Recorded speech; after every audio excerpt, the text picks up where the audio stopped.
Well, I went down the pit about 5 to 7. I went into the lock-in hall. That's a place where we get our time booked in. And I said, Mr. Puw, I said, have you booked me in? And he said, I've been through this book once, he said, you're big fat. And he swore. I replied to him, I said, I'm not a big fat. And he said, you are one. So I said, if I'm a big fat, you are a big fat. So when I said that to him, he grabbed my lapels and he rose his fist to my face. And then he let me go then, and he sent me up the pit. When I was going up the pit, overman Tom Marshall said, don't bother to come down the pit again. So I went in, I got showered, and I went home.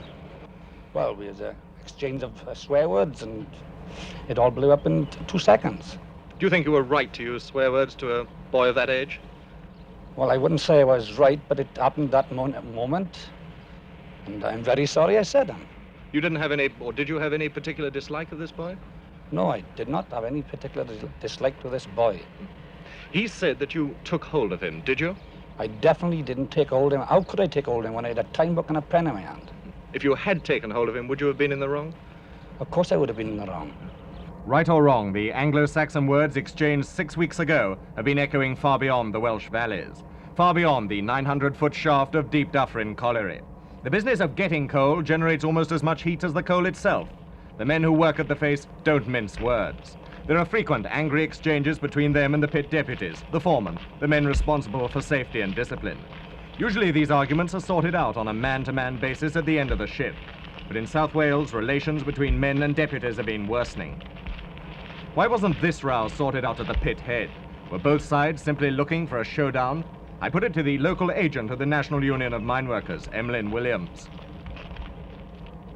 Well, I would say that it would have been settled had we had any cooperation with the deputies at that particular stage. On the Saturday following the dispute, we had arrived at a position where we had arranged a meeting on the Monday morning. The deputies, however, felt that they could not attend this meeting.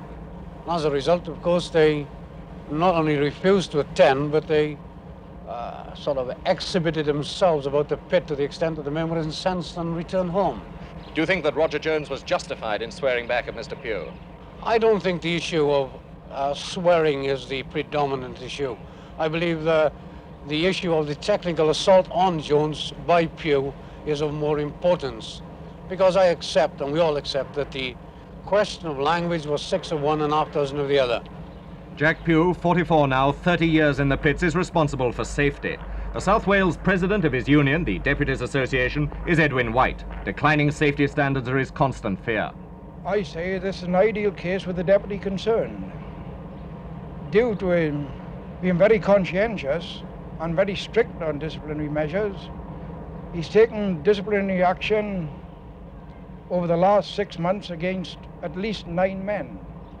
And every day he must correct someone for unstable supports or not enough rubbish in the packs which support the roof, and so on. Does a deputy, to be a good deputy, have to be an unpopular one? With a certain type of man, yes. With the majority, they accept a deputy if he is fair. But in this case, or in all cases, you always get a certain section of men who resent anyone in authority and anyone given instructions. Have you got to be unpopular to be a successful deputy? I wouldn't say popular all round, but with a certain type of man, well, a deputy is unpopular. With the most of the men, they accept you. How much responsibility do you have in terms of safety and discipline down the pit?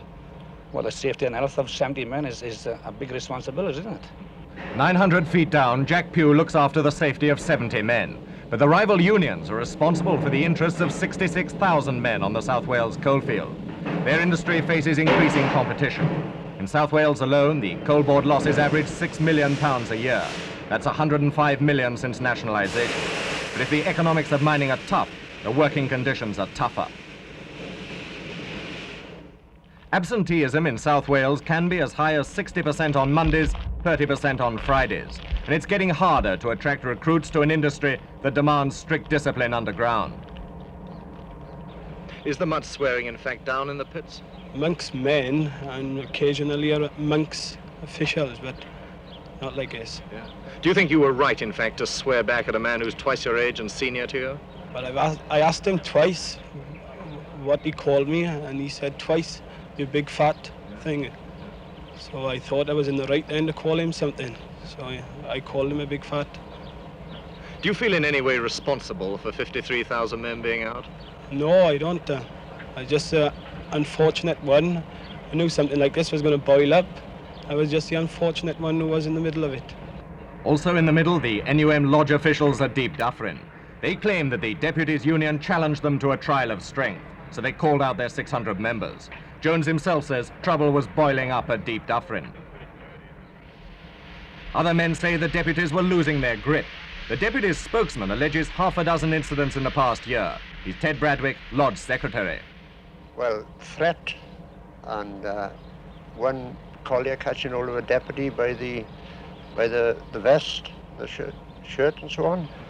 Another one, a collier had another deputy on the floor. There was one rather serious one back in January where a collier on the same face, the training face, threatened to drive a mandrel or a pick, what you may call it, through the same deputy, John Puw. That's as recent as January. Well, we settled that at the office by the collier admitting that he did it. Mr. Puw accepted his apology, and that was the end of that. Why does Mr. Puw attract so much attention?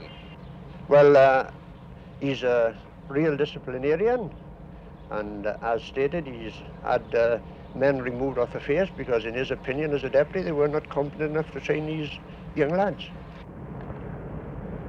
Lads like Roger Jones, who's just 18.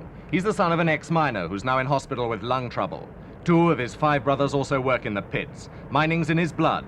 But gone are the days when everybody in Mountain Ash looked to the pit for a livelihood. It's a town of 39,000, but only about 2,000 are mine workers, and half of them come from outside the district. Even so, the effects of a pit strike can be severe in the homes of Mountain Ash.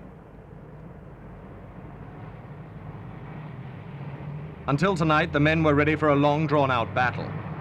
What were the women thinking? What do you think of this pit stoppage? Well, it's all I say, it's a pity for both sides. Well, I think it's rather silly. I think the men of today will come out over anything. It's such a little problem. I think it's awful. Why?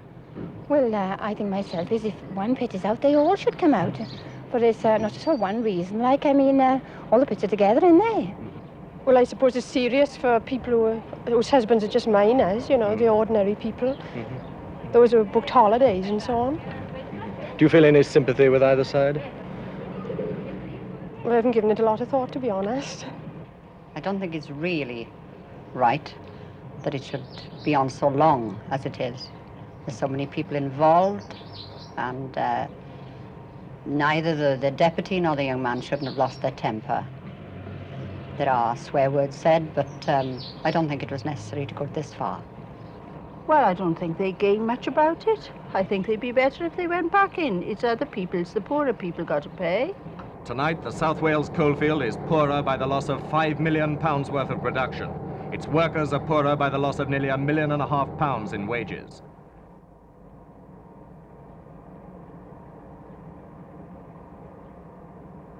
Deep Duffryn is one of the most lucrative pits in the coalfield. Profit £8,000 a week. But what of other pits in neighbouring valleys, the mines that are less economic? Edwin White's fears are not confined to safety. At the moment, we're dying a slow and agonizing death. And we are aware of what this could mean. It could mean sudden death. In Mountain Ash tonight, the idle days are over. The Deputies' Union voted for a return to work by a substantial majority. Edwin White said they'd had a pretty hectic meeting. And Jack Puw is going away for a rest. He's said to have been under mental stress. Has this thing weighed on your mind very much? It has. Do you feel in any way responsible for 50-odd thousand men being out of work? Not exactly, because I thought I was doing the right thing. And looking back on it now, are you convinced you did do the right thing? Yes, I did. Do you regret now answering back to Mr. Puw? No. In one way I do, but in another way I don't. How much, in fact, does it mean to you to be out of work now? Well, I've got no money coming in. I haven't, and my brother haven't got any money. He's working. down the same pit. Would you now be prepared to shake hands with Mr. Puw? I would shake hands with him after this fair blew over, after everything got back to normal, but not now. It's out of my hands. Tonight it's in the hands of the Minister of Labour. But disputes apart, there is the problem of absenteeism. And Lord Robins, the Coal Board chairman, has asked how long can this industry survive on a 3-day working week?